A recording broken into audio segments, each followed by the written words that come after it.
I'll start off by showing you a crescent punch, which is a medium range punch. When you do a normal punch, you extend the arm fully and you punch in a straight line. For a medium range punch, you need to bend the elbow to bring it closer. So in a crescent punch, you bend it about 45 degrees, although you can bend it a little bit more or a little bit less depending on the distance of the opponent. And crescent punch can be done as a middle punch, where the fist is at shoulder height, or as a high punch, where the fist is at eye level. Okay, so here's the application of the technique. As you can see, it moves in an arc, because if I try and move it in a straight line, I won't be able to hit the target properly. And at this range, you can't do a normal punch because you can't fully extend the arm. So you come around in an arc, you take a bigger path coming round and hit the target with reasonable power. But you still use the twisting action as you do with a normal punch. So try to twist sharply at the end. It could be done with any stance, although walking stance is the most common. And if you're doing it in walking stance, make sure it's a reverse punch, because if you try with an obverse punch, it's very awkward because it throws you off balance. A reverse punch enables you to keep a lot more stable with your stance. Okay, now normally you do it with a forefist, but you can also use twin forefist where you hit on both sides. And sometimes you use four-knuckle fist, either single or twin four-knuckle fist, but this is taught to more advanced students. Now, common mistakes I see with this punch is to fail to twist at the end. As I mentioned earlier, make sure you twist sharply at the end. And another common mistake is getting the angle of the forearm incorrect. I see some people punching like this or like this. To work out how to get the right angle, think of a normal punch. Bend it 45 degrees, and that's a middle punch. You see the fist is nice and flat. Now to do a high punch, all you need to do is raise it from the shoulder, like that.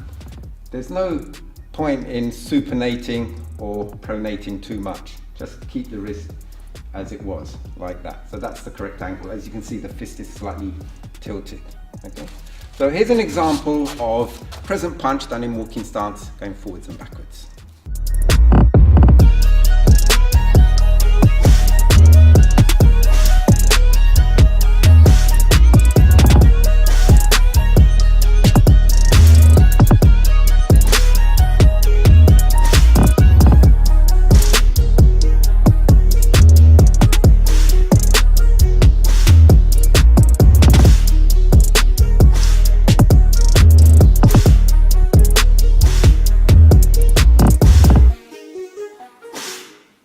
The turning punch is very similar to crescent punch, but it's done at closer range.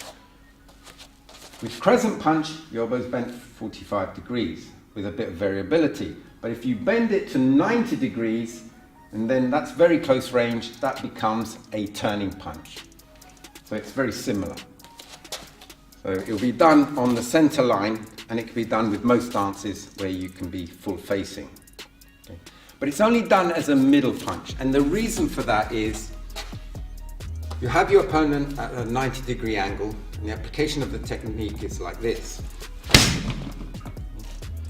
Now, middle punch would work, but a high punch wouldn't, because your fist will get too close to you and wouldn't reach the target.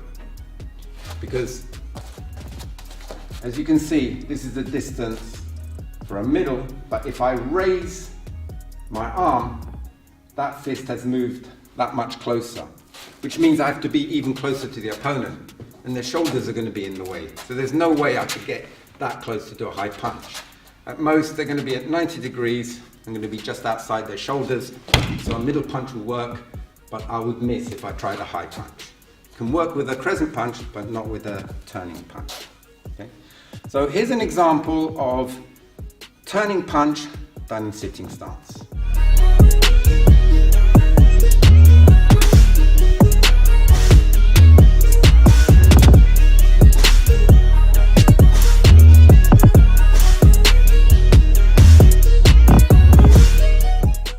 Angle punch is very similar to turning punch, except the target's in a different line.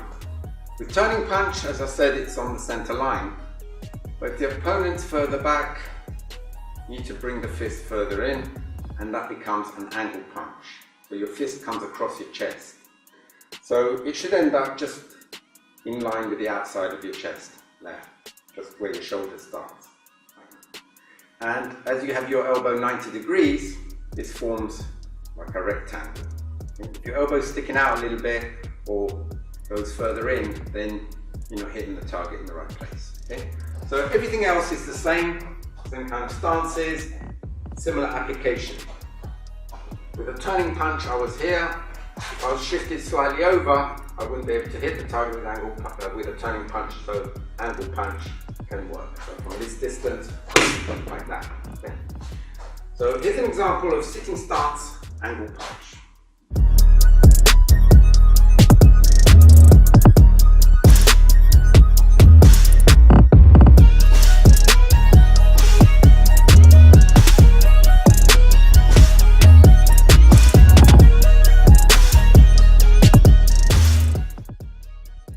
So the angle punch is one of the techniques in Junguntul, which is a pattern I'll be covering very soon.